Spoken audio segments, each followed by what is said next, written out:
Dear fellow human, I think by now you have the feeling that something is not right about our current situation.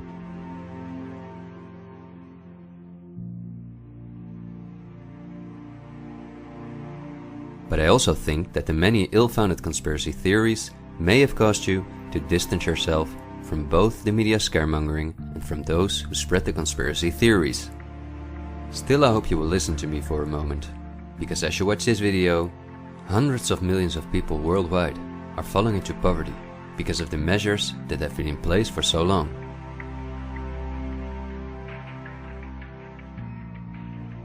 And although the biggest economic crisis that we will ever experience may not have affected you personally yet, it's only a matter of time before the ripple effects also reach you and your loved ones. This is not alarmism, but the harsh reality we face. I also think that we can limit the damage and even benefit from it if we are properly and objectively informed about our current situation. Therefore, I would like to show you some easy verifiable facts that I think are essential. Less than a handful of mega corporations dominate every aspect of our lives. That may seem like an exaggeration, but from the breakfast that's on the table in the morning, to the mattress we sleep on at night, and everything we do, put on, or consume in between, all are largely dependent on these corporations. These are investment companies of immense proportions, and they manage the major money flows on Earth. They are the protagonists of the play which we are currently witnessing. So as not to take up too much of your time, I've summarized the most important information as briefly as possible. How does it work? Let's take as an example a company like PepsiCo, which is the parent company of many of the most popular soft drinks and snacks in the world. There appear to be many different competing brands, but they all come from the factories of a small number of corporations that together have a monopoly on the industry. Within the packaged food industry, there are a number of other major companies, such as Unilever, the Coca-Cola Company, Mondelez, and Nestlé. On this image, you see that virtually every well-known brand in the packaged food industry belongs to one of these corporations. You can easily get this kind of information. You can verify it on the websites of the relevant brands or on Wikipedia. Companies of this size are usually publicly traded and have a board where the largest shareholders call the shots. On websites like Yahoo Finance, we can find detailed company information, including who the largest shareholders of these companies are. Let's take PepsiCo again as an example. We see that 73.14% of the shares are held by no less than 3,379 institutional investors. These include investment companies, mutual funds, insurance companies, banks, and in some cases governments. Let's look at who the largest institutional investors of PepsiCo are. As you can see, just 10 out of the 3,379 investors account for almost 1/3 of all shares. The combined share capital of these top 10 has a value of approximately $60 billion. But of those 10 investors, 3 own more shares than the remaining 7. Let's remember their names and let's see who owns the most shares at the Coca-Cola Company, Pepsi's big competitor.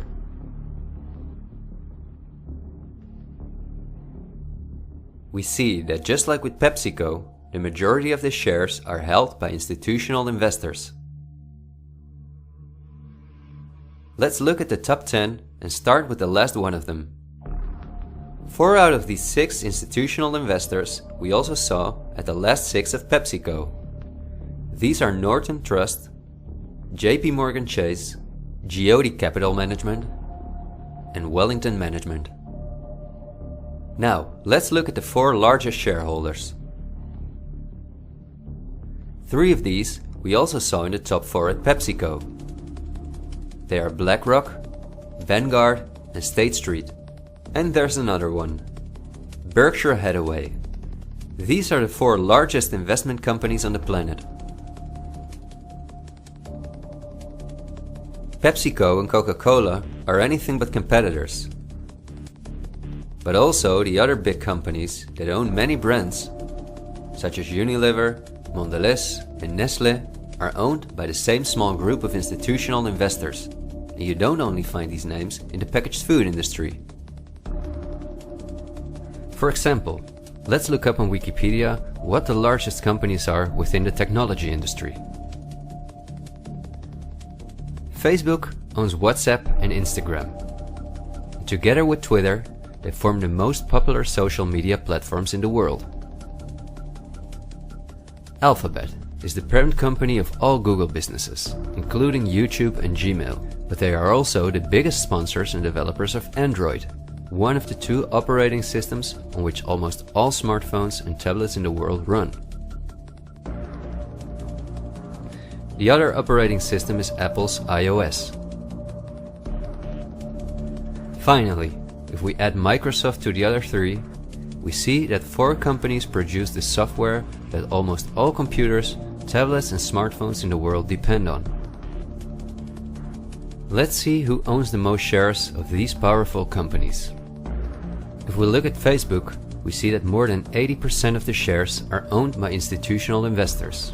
These are the same names we saw in the food industry. Again, the same investors at the top.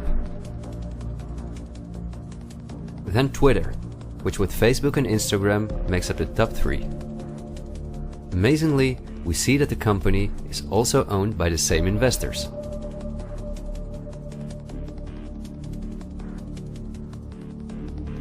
We see them at Apple, but also with their big competitor Microsoft.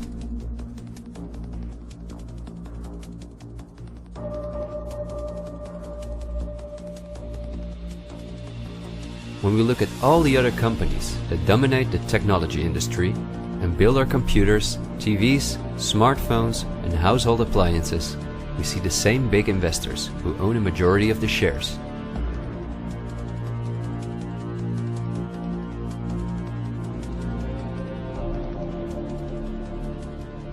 We see this within all industries around the world. And just to show you that I'm not exaggerating, I'll give you another example. Let's say we want to plan a vacation. On our computer or smartphone, we look for a cheap flight to the sun through websites like Skyscanner and Expedia, both of which belong to the same group of institutional investors. We fly with one of the many airlines, of which the majority of the shares are often owned by the same investors or by governments, like Air France-KLM. The aircraft we fly is in most cases a Boeing or an Airbus. Again, we see the same names. We look for a hotel or an apartment through Booking.com or Airbnb.com. Once we arrive at our destination, we go out for dinner, then we write a review on TripAdvisor. The same investors are at the basis of every aspect of our journey, and their power goes even much further, because even the kerosene that fuels the plane comes from one of their many oil companies and refineries. Just like the steel that the plane is made of comes from one of their many mining companies. This small club of investment companies, banks and mutual funds are also the largest shareholders in the primary industries, where our raw materials come from. If we look on Wikipedia for the largest mining companies in the world, we see that their shareholders are the same institutional investors we see everywhere else. The same goes for the largest agricultural companies in the world, that our entire food industry depends on. For example, they own Bayer, the parent company of Monsanto, the world's largest seed producer, which produces 90% of all the cotton seed on Earth, as well as the majority of all other seeds. But these institutional investors are also the shareholders of the largest textile manufacturing companies in the world, and even the numerous popular clothing brands that turn the cotton into the clothes we wear are owned by the same group of investors.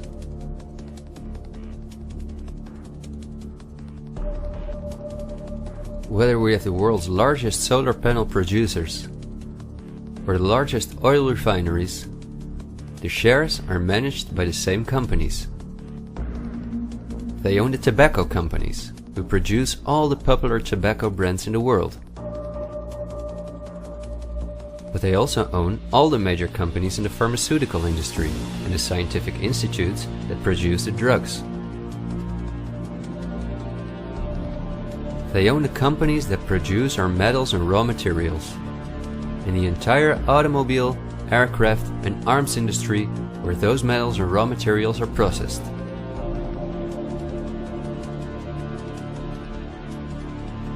They own the companies that build our electronics. They own the big department stores and online marketplaces.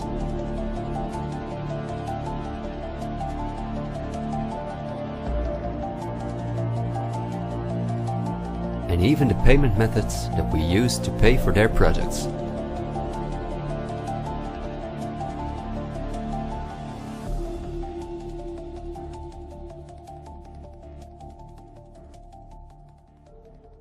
Because I want to keep my story as short as possible, I've decided to only show the tip of the iceberg.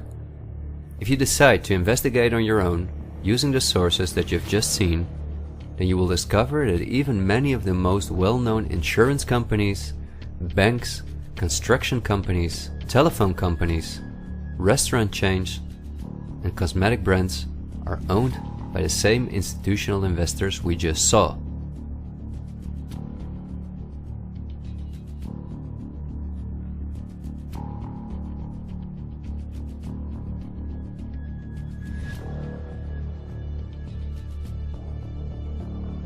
These institutional investors are, as I told you earlier, mainly investment companies, banks and insurance companies. They are in turn also owned by shareholders. Now, what is the most amazing thing? All of these institutional investors own each other's shares, and together they form an immense network that we can compare to a pyramid. The smaller institutional investors are owned by larger investors, who in turn belong to even larger investors. The visible top of this pyramid consists of only two companies, and we have seen their names many times by now. They are Vanguard and BlackRock. The power of these two companies is something we can barely imagine.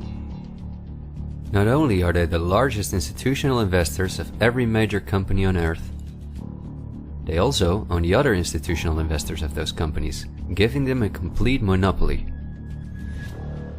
According to a report by Bloomberg, one of the most respected institutions in the world in the field of financial data and analytics, experts expect that by 2028 both companies will collectively manage about $20 trillion in investments, and in the process will own almost everything on Earth.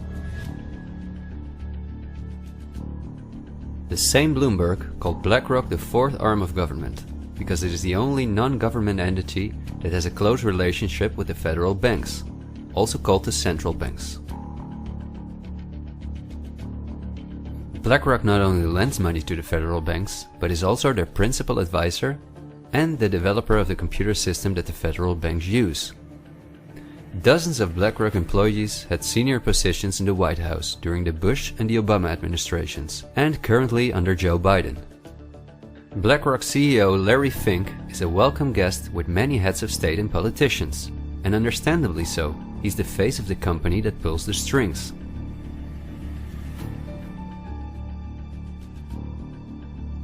Yet Larry Fink does not pull the strings himself. In fact, BlackRock itself is owned by shareholders. And if we look at who those shareholders are, we come to a strange conclusion. We see that BlackRock's largest shareholder is Vanguard, and this is where it gets dark. Vanguard itself has a unique structure that makes it impossible to see who its shareholders or clients are. The elite who own Vanguard don't want anyone to know that they are the owners of the most powerful company on Earth. But of course, this is no secret to those who are willing to look into it. Reports by Oxfam and Bloomberg show that 1% of the world's population collectively owns more money than the other 99%. Indeed, Oxfam claims that as much as 82% of all the money earned in 2017 went to this 1% of people. Naturally, those who own the most powerful company on Earth would also be the richest among this 1%. In other words, they are part of the 0.001%. Forbes, the most well-known business magazine in the world, claims that by March 2020 there were some 2,075 billionaires. Oxfam's report showed that 2/3 of all these billionaires obtained their fortune through inheritances and monopolies. So this means that Vanguard is in the hands of the richest families on earth. If we study their history, we discover that these families have always belonged to the top of the pyramid, some even well before the Industrial Revolution began. Because their history is so interesting and extensive, I will explain some more about them in the follow-up video that I'm currently working on. But in order not to elaborate too far, I will just point out that many of these families belong to royal bloodlines, and they are the founders of our banking system, the United Nations, and every industry in the world.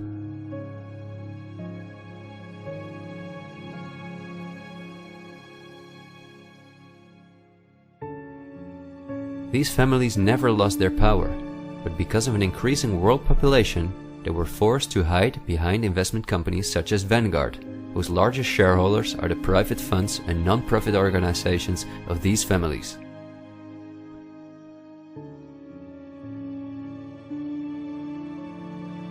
To make the bigger picture more clear, I need to briefly explain something about these non-profit organizations. These are the links that connect the business community with politics and the media, allowing major conflicts of interest. At first glance, however, this is not too noticeable.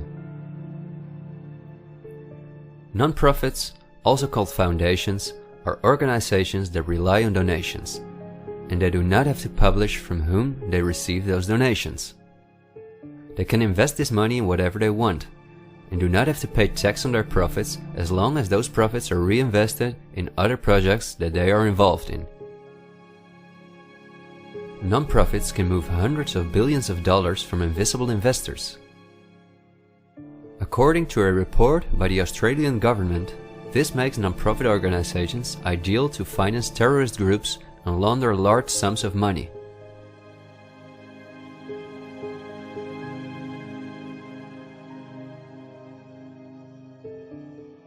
The foundations and funds of the families who are highest in the hierarchy of the 1% hide behind the scenes as much as possible. However, for cases that have a lot of publicity and attention, they use the foundations of philanthropist families that are lower in the ranking, but who are also extremely wealthy. In order to be concise, I will only highlight the 3 most important foundations in the world that connect all the industries in the world to each other. These are the Bill and Melinda Gates Foundation, the Open Society Foundations of the controversial multi-billionaire George Soros, and the Clinton Foundation. A very brief introduction to give you an idea of the size of these types of foundations. According to the official website of the World Economic Forum, the Gates Foundation is the largest funder of the World Health Organization, after President Donald Trump halted the funding of the WHO by the US in 2020. This makes the Gates Foundation one of the most influential organizations in the world in the area of everything that relates to our health. The Gates Foundation has a close partnership with the 16 largest pharmaceutical companies in the world, including Pfizer, AstraZeneca, Johnson & Johnson, BioNTech, and Bayer, and we have just seen who own the most shares of these companies.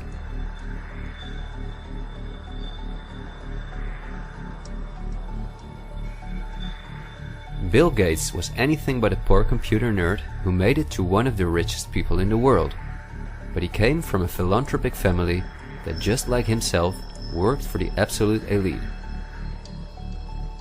Bill is the founder of Microsoft, which is owned by BlackRock, Vanguard, and until recently Berkshire Hathaway.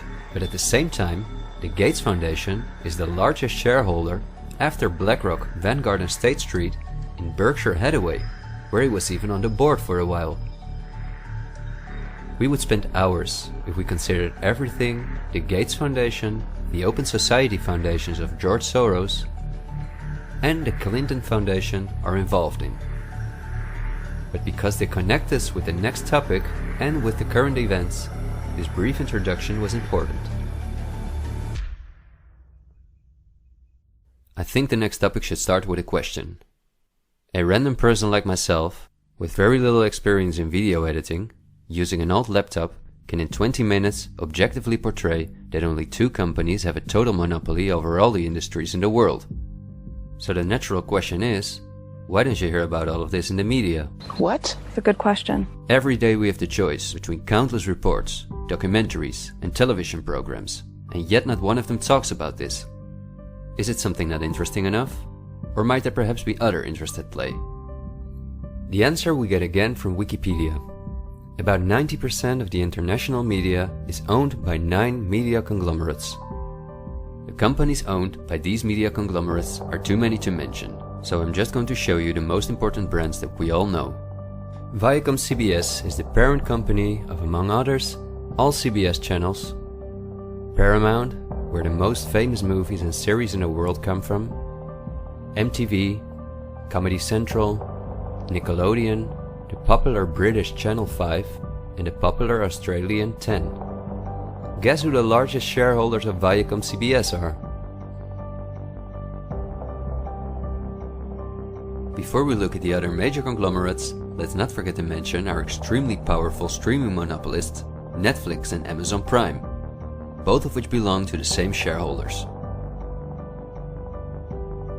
Then AT&T, which is the parent company of Warner Brothers, HBO, Discovery Channel, CNN, Cartoon Network, TNT, DC, and many other well-known brands. Guess who the largest shareholders of AT&T are?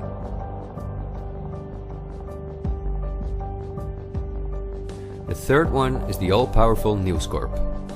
This company owns many of the most well-known national and regional newspapers, magazines and TV channels in the US, the UK and Australia. The shares of News Corp are owned by the American multi-billionaire Rupert Murdoch and by the institutional investors we see everywhere else. News Corp's sister company is Fox Corporation, which is also one of the most powerful media conglomerates on Earth. Just like News Corp, it is owned by the Murdoch family and the usual investors. Then the Walt Disney Company, a conglomerate of unimaginable dimensions, with many subsidiaries such as Pixar, Marvel, 20th Century, Lucasfilm, ABC, National Geographic, and Hulu. Who are their biggest shareholders? Another powerful media conglomerate is Comcast. This is the parent company of NBC, DreamWorks, Universal, the Sky Group, Focus Features, Xfinity, and many other major media brands. As you would expect, their largest shareholders are Vanguard and BlackRock.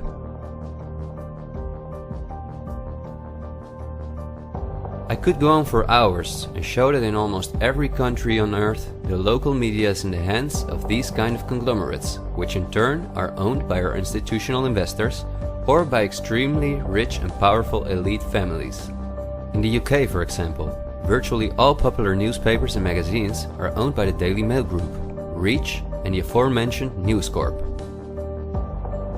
In the Netherlands, the entire media is in the hands of the Persgroep, Mediahuis and Bertelsmann. And in Germany, the entire media is either controlled by the German government, ProSiebenSat.1, Axel Springer, and again, Bertelsmann, which is also a conglomerate of unprecedented dimensions.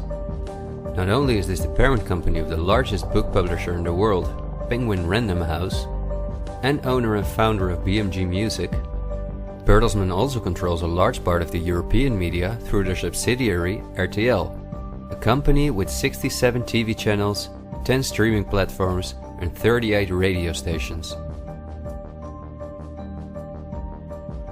Bertelsmann is owned by the ultra-rich Bertelsmann-Mohn family, who openly collaborated with the Nazis. Because of this, Reinhard Mohn was held as a prisoner of war in the US. Besides RTL, Bertelsmann also owns a large part of the French mainstream media. And together with Mediaset, the powerful Italian conglomerate of former President Berlusconi that controls the most important part of the Italian mainstream media, they also own all popular Spanish TV channels. Now, to complete the picture, let's look at where the news comes from that all these media outlets are feeding us on a daily basis. The various news media do not produce their news themselves, but use information and images from news agencies such as Reuters, the Dutch ANP, and the French AFP. These organizations are anything but independent. Reuters is owned by the powerful Canadian Thomson family. The ANP is owned by Dutch investor Kees Omen, and the AFP is largely financed by the French government.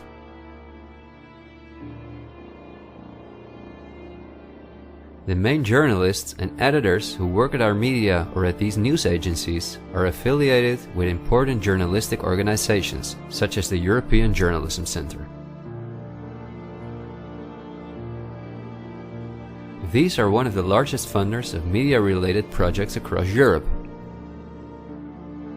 They train journalists, produce study materials, give internships at, for example, the ANP, and work closely with the world's largest corporations such as Google and Facebook. For journalistic analysis and opinion, all the major media outlets in the world use Project Syndicate, the most powerful organization within its field. It supplies the 506 most important media outlets in 156 countries.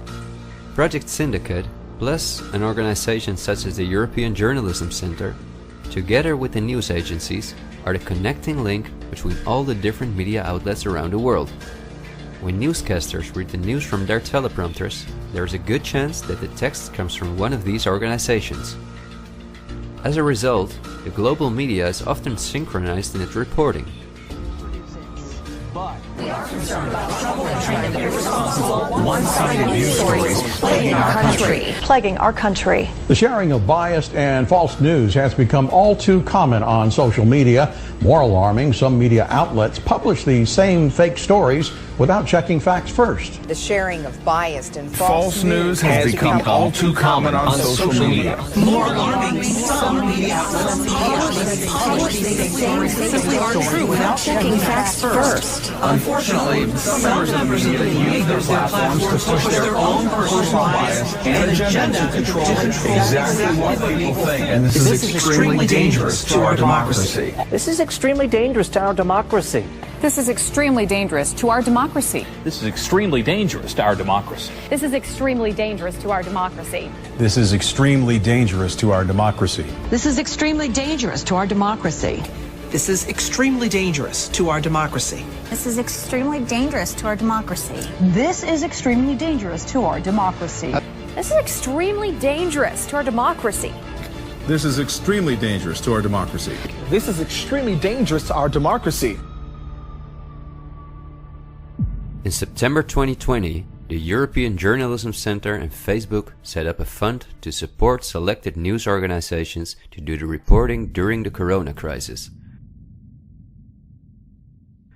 Let's see who the organizations are that, along with the news agencies, produce our news. At Project Syndicate, we see the Bill and Melinda Gates Foundation, the Open Society Foundation, and the European Journalism Centre.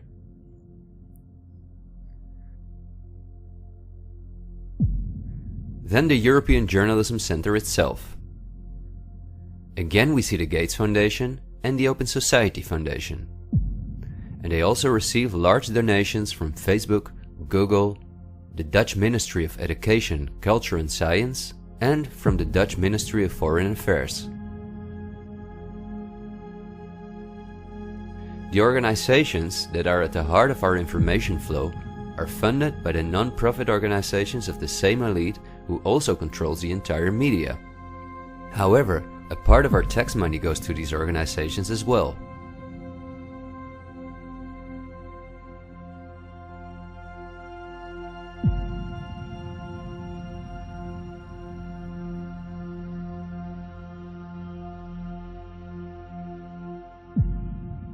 Okay, I realize this was a lot of information to process, and believe me, I've made it as short as possible, and I've only used those examples that seem necessary to show you the overall picture, so you can understand the current situation better.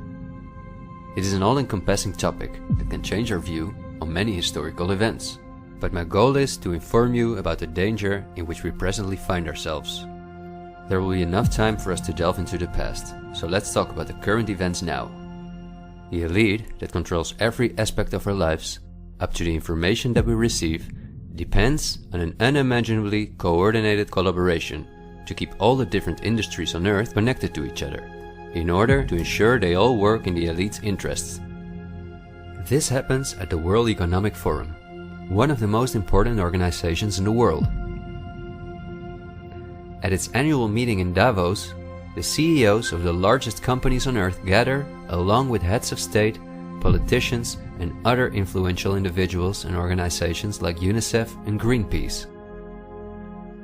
Serving on the board of trustees are former US Vice President and climate change guru Al Gore, BlackRock CEO Larry Fink, the President of the European Central Bank Christine Lagarde, the Director of CERN Fabiola Gianotti, the Queen of Jordan, the Director of the International Committee of the Red Cross Peter Maurer, and many other politicians and CEOs of the world's most influential companies.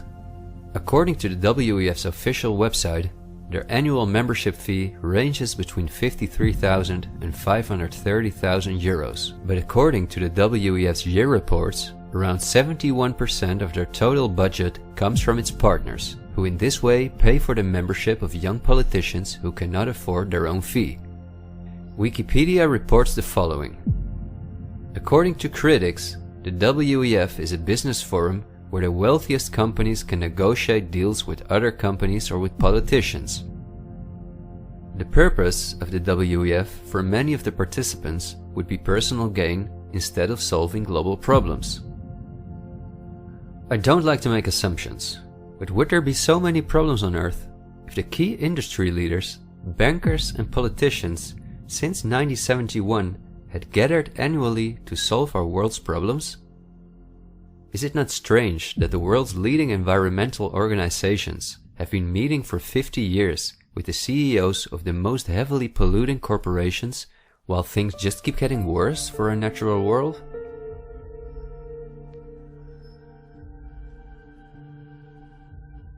That these critics of the WEF are right soon becomes clear when we look at who the most important partners are that account for almost 71% of the WEF's budget. There are BlackRock, the Open Society Foundations, the Bill and Melinda Gates Foundation, and many other large corporations of whom Vanguard and BlackRock own the shares directly or indirectly.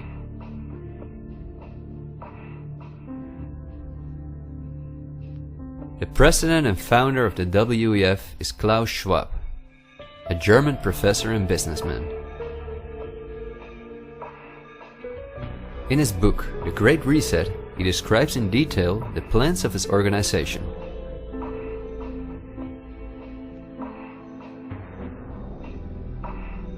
The coronavirus, according to him, is the excellent opportunity to literally reset our society in every regard. He calls this Build Back Better, and this slogan seems to be the motto of all globalist politicians in the world.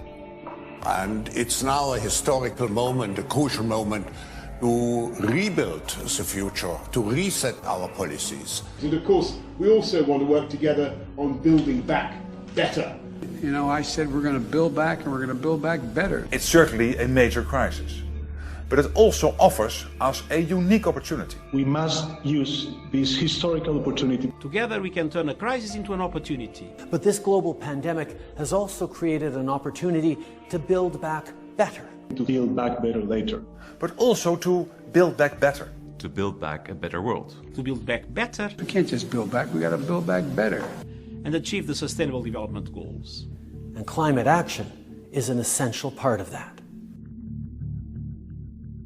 According to Schwab, our old society should be exchanged for a new one, in which countries give up their sovereignty to an all-encompassing world government, in which people own nothing but work for the state, in exchange for their housing, healthcare, and all their other basic needs. All of this is necessary, according to the WEF, because our modern consumer society, which the elite themselves imposed on us, can't keep going as it is. It's no longer sustainable.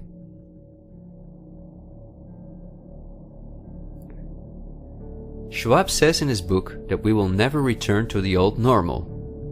And the WEF published a video that makes it clear that in 2030 we will own nothing, but we will be happy.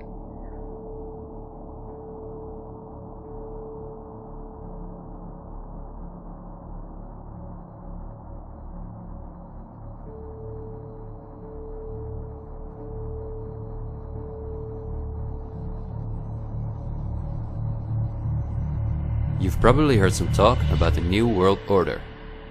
The media wants us to believe that this is a topic for conspiracy theorists, although it has been talked about for generations by presidents such as George Bush Sr., Nelson Mandela, and Bill Clinton. We have before us the opportunity to forge for ourselves and for future generations a new world order, a world where the rule of law, not the law of the jungle, governs the conduct of nations. When we are successful, and we will be, we have a real chance at this new world order, an order in which a credible United Nations can use its peacekeeping role to fulfill the promise and vision of the UN's founders. After 1989, President Bush said, and it's a phrase that I often use myself, that we needed a new world order. That the affirmative task we have now is to actually create a new world order. But also by the world's most famous philanthropists such as Cecil Rhodes, David Rockefeller, Henry Kissinger, and even George Soros.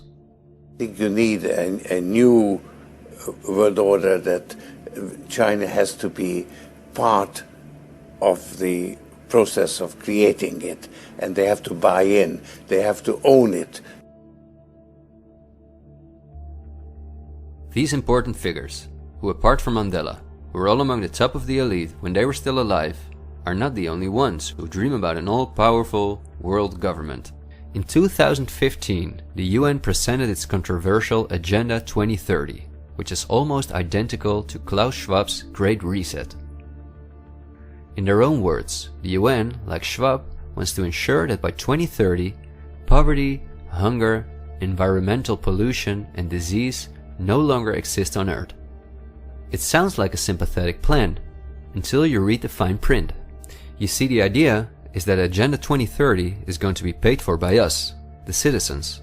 And just as it is currently required of us that we give up our basic rights for the sake of public health, we will be demanded to give up our wealth in favor of poverty reduction. These are not conspiracy theories. You can read this for yourself on their official website. In short, it boils down to this. The UN wants to take the tax money from all Western countries and give it to the mega corporations of the elite, who will be contracted to rebuild society. Globally, a completely new infrastructure is needed, because fossil fuels must be made a thing of the past, according to the UN. For this immense project, a world government is needed, says the UN. And the same UN takes it upon herself to be this global government. Just like Schwab, the UN also believes that a pandemic is the perfect opportunity to accelerate the implementation of Agenda 2030. It is worrisome that the WEF and the UN openly admit that they consider pandemics and other disasters as an opportunity to transform society, especially since we have seen that the elite have all the resources at their disposal to make us believe that there is a pandemic, and even to create one. So we certainly should not take these things lightly, and we should examine them carefully. And when we do that, we come across things that are even more troubling.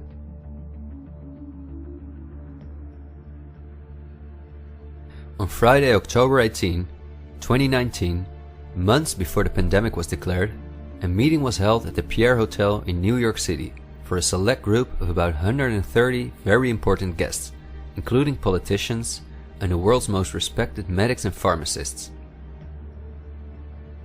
The purpose of the meeting was to simulate the possible scenarios in the event of a global pandemic. This could be a coincidence, you might say. For this simulation, however, a coronavirus was used as an example. The simulation covered in detail how the coronavirus would develop and how they could only control this through the intensive collaboration of entire industries, governments, and government agencies.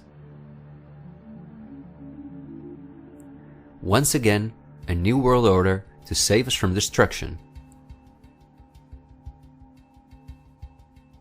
Does it surprise you when I tell you that this meeting, called Event 201, was organized by none other than the World Economic Forum, the Bill and Melinda Gates Foundation, and the Johns Hopkins Institute? This is not a conspiracy theory. Check the official website of Event 201 for yourself.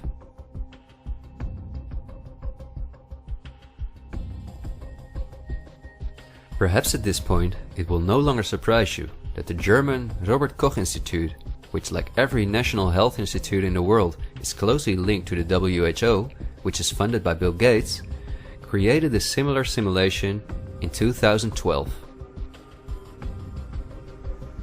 As was the case during Event 201, the simulation assumed the coronavirus. This simulation assumed that in a Southeast Asian food market, a coronavirus would spread from animal to human. How coincidental, isn't it? In this simulation, it takes several weeks for the authorities to identify the virus, allowing it to spread worldwide. The simulation is made of the consecutive 3 years, in which there are lockdowns and economies are destroyed. But also the impact on society is simulated in all aspects, even the protests. I won't tire you with the details. In fact, you can download this analysis for yourself from the website of the German government. The last thing I want to show is an excerpt from a lecture that Belgian top virologist Mark van Ranst gave on January 22, 2019 at the Chatham House, a major non-profit organization in London, where important world leaders meet to discuss global issues. Winners of the Chatham House Prize include Hillary Clinton, Melinda Gates, and John Kerry.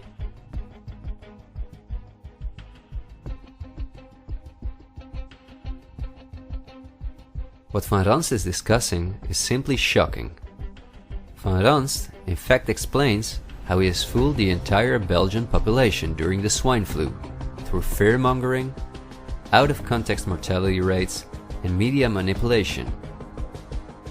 He laughingly explains how he managed to impose the vaccine for the swine flu on the frightened Belgian population, a vaccine produced by the pharmaceutical companies he worked for. Thank you very much, Ab. Thanks for the invitation. And I was asked to tell you about my experiences being the crisis manager, the flu commissioner for Belgium, and highlighting the communication. And then you have one opportunity to do it right. I mean, day one is so important. In day one, you start your communication with the press, with the people, and you have to do it right. I mean, you have to go for one voice, one message. In Belgium, they chose to appoint a non-politician to do that. I mean, I have no party affiliations, and that makes things a little bit, at that time at least, a little bit easier, because you're not attacked politically, majority, minority. That doesn't come into play, and that was a huge advantage. The second advantage is that you can play in Brussels the complete naive guy and get a lot more done than you would otherwise be able to do. You have to be omnipresent that first day or the first days, so that you attract the media attention. You make an agreement with them that you will tell them all, and if they call, you will pick up the phone. When you do that, then you can profit from these early days to get complete carpet coverage of the field, and they're not going to search for alternative voices there. And if you do that, that makes things a lot easier. These first weeks That's easy street. When you have no opposition and everybody needs news and they can come to you for news, you can bring quite a lot of neutral information, and it is picked up, and it is well, the news is brought the way you bring it, and that is you can only do that in the first couple of weeks or months. And then you have to say, okay, well, we will have H1N1 deaths. Of course, that would be unavoidable.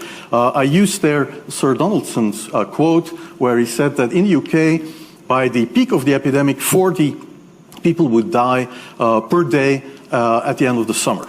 So 62 at that time million people in the UK, 40 deaths a day. I worked it out for Belgium. That would be 7 deaths a day at the peak of the epidemic. I used that in the media. 7 Belgian flu deaths per day at the peak of the epidemic would be realistic. That is true in every year, even interpandemically. That is very, very conservative.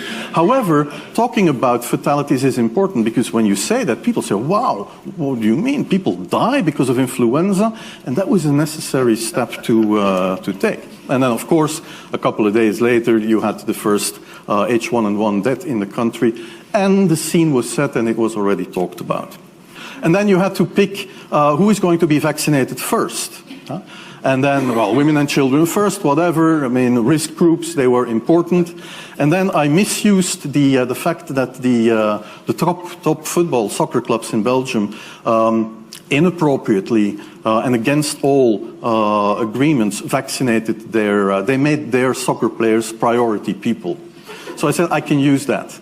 Because if the population really believes that this vaccine is so desirable that even the soccer players would be dishonest to get their vaccine, I said, okay, I can play with that. So I made a big fuss about this. This is Van Ranst is raving mad. But it worked. The Chatham House organization is also funded by all major corporations of the elite, the Gates Foundation and the Open Society Foundations. We could talk for hours about the coronavirus, which has a survival rate of 99.98%, and about the incomprehensible measures that are destroying our society. Millions of entrepreneurs have lost their income. Countless elderly people have died in loneliness, isolated from their families. But I think we have reviewed enough facts that put the global COVID measures in a broader context, seen from the perspective of the elite.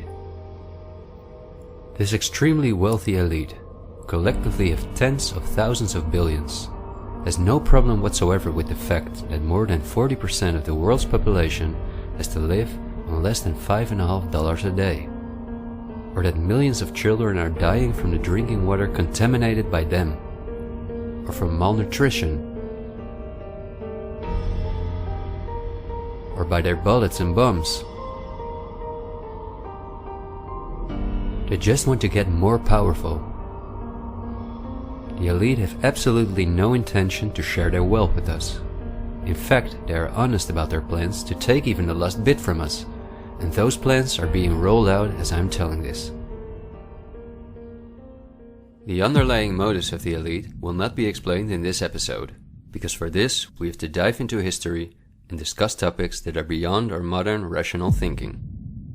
But for now you may understand well enough with the simple logic that a new world order, or an all-encompassing world government, is the only way for a small elite to retain its power over an ever-increasing world population. Companies like BlackRock and Vanguard do not benefit from national borders, import taxes, and real diversity.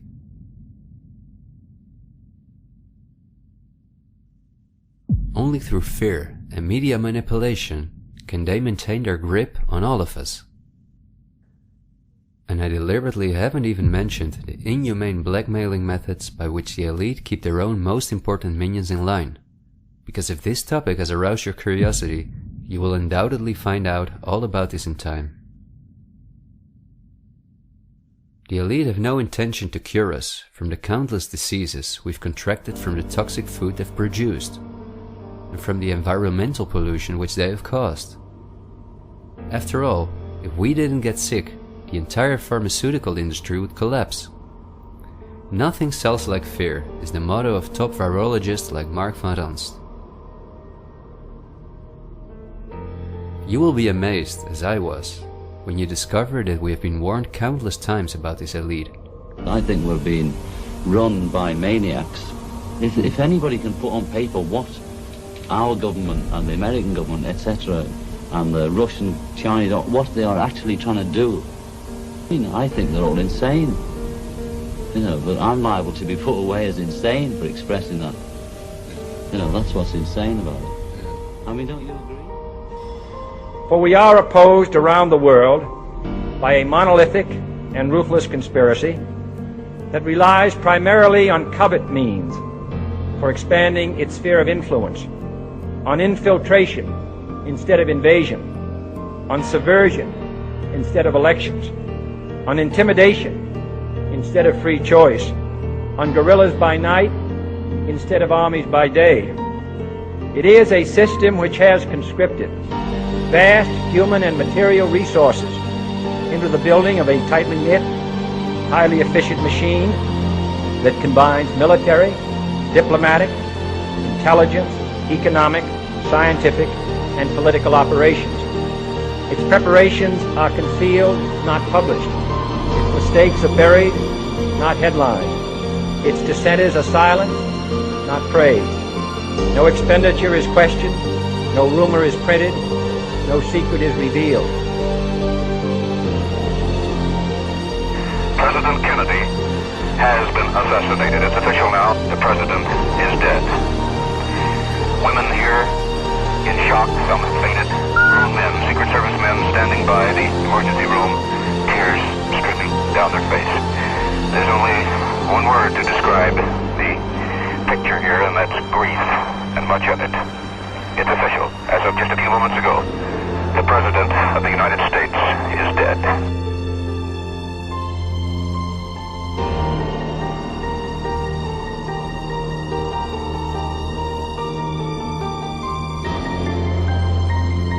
When you're talking about like really elite levels, the name of the game is blackmail. That's what runs the whole system, basically. They want compromised people because they're easy to control. I'm not suicidal. I'm not suicidal.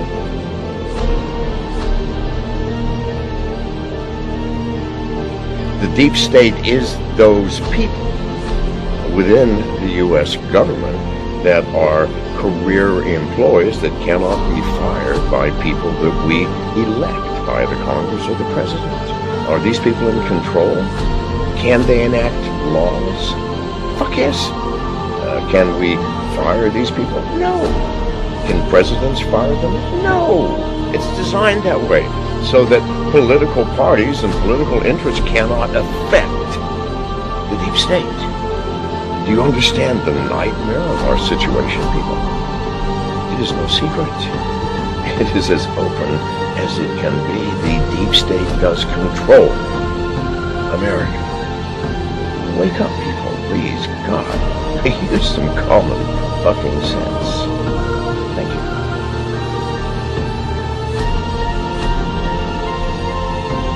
Something like 1984 could actually happen. This is the direction the world is going in at the present time. In our world, there will be no emotions except fear, rage, triumph, and self-abasement. The sex instinct will be eradicated. There will be no loyalty except loyalty to the party. But always there will be the intoxication of power. Always, at every moment, there will be the thrill of victory, the sensation of trampling on an enemy who is helpless. If you want a picture of the future, imagine a boot stamping on a human face forever. The moral to be drawn from this dangerous nightmare situation is a simple one. Don't let it happen. It depends on you. With this video, I hope to reach you, to reduce the ever-increasing distance between us. Only when we are divided can the elite retain its power over us. The greatest fear of the elite is that we will realize what is really going on Earth. And the only way the elite thinks they can prevent this from happening is through censorship,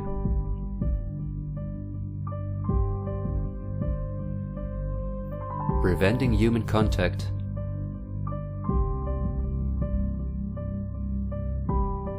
the incessant framing of political opponents and those who think differently,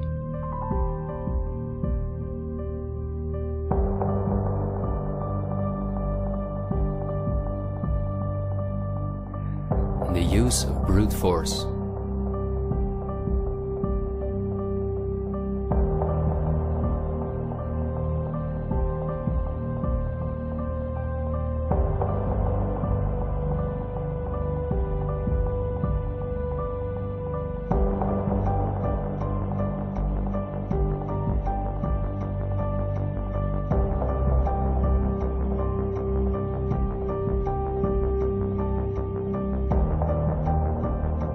The plans of the elite are clear, and so is the ruthless way in which they want to accomplish them.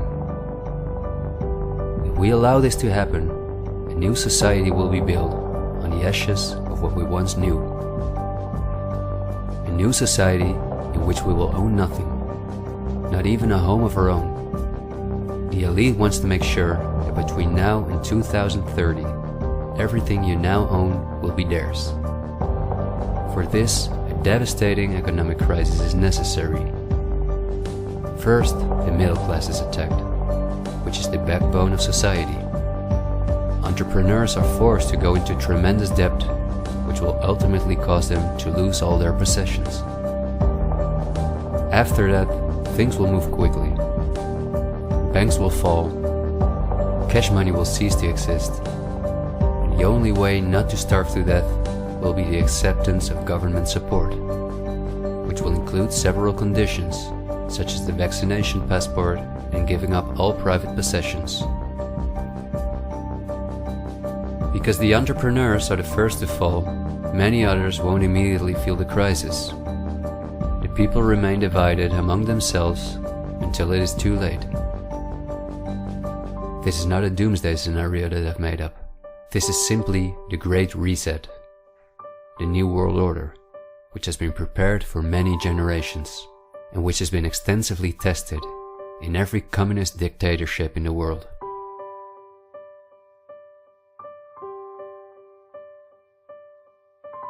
But this can also go a different direction, and instead of a great reset, we can cause a great awakening and create a world where no one has to go hungry, and where we can live in a sustainable way, in freedom with each other and with nature. This is not an idealistic daydream. There have always been forces that have sought to break the power of the elite, but until recently, our means of communication were always insufficient to get a mass network in motion. The elite have always kept us in ignorance about the discoveries of geniuses such as Tesla, who was far advanced in the field of clean, free energy, or Dr. Rife, who used radio waves to cure at least 16 terminal cancer patients before he, just as Tesla, died in a suspicious manner. Or Henry Ford, who in 1941 had already made a car out of bioplastic that proved stronger than steel. The elite have hidden countless such techniques from us because they form a threat to their monopolies in every industry. These were techniques that would have given us freedoms and put the elite's power at risk, which is based on our fear and dependence on their projects. These are not conspiracy theories, but facts. What I am saying is that a world of new possibilities is opening up for all of us, where there is no poverty, no pollution, diseases, or wars, and in which governments work for the welfare of the people rather than the other way around. Countless ailments that provide the pharma industry with hundreds of billions of dollars will be cured. No one will have to work their ass off to live a dignified life.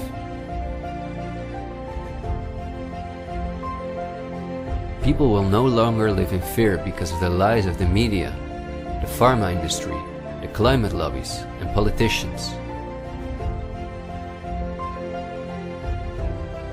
It's all on the horizon, but we have to go through the storm first and recognize what the real problem is in our society. I want to thank you for listening to me, and I hope someday, in freedom, together we'll reflect back on this unique moment in history. There is still so much to tell, but we will save the rest for later. This video was only intended as an introduction. This is where our journey starts, and it will be a difficult one, but we will undertake it together, and we will help each other get up when we fall.